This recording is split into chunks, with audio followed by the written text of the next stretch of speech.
Flatten that D. Play a G minor scale, the lower octave, before playing this piece as a warm-up. The quavers in this piece use a swing feel.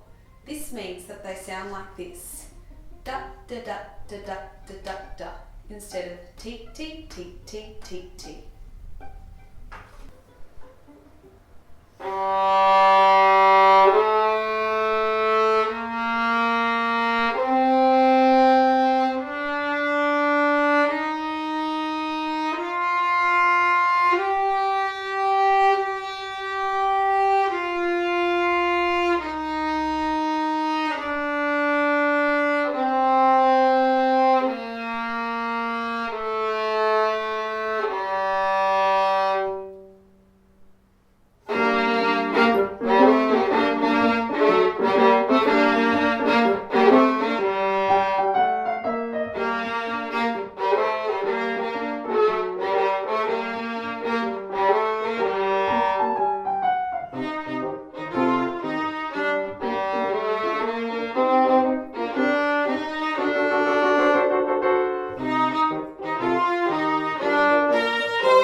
You now have the opportunity to play along with the piano accompaniments.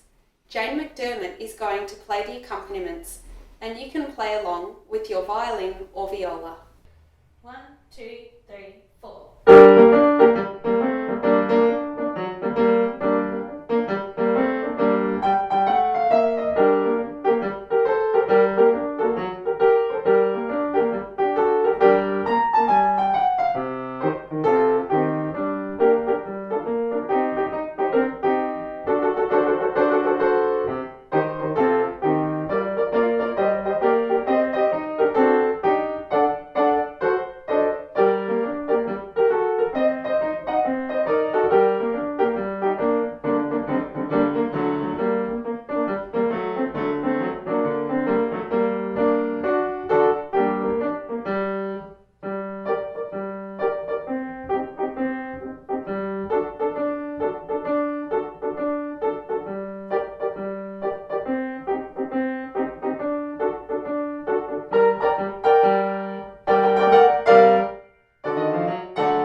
Well done on completing that song. Now you're up to the next challenge. Keep practicing.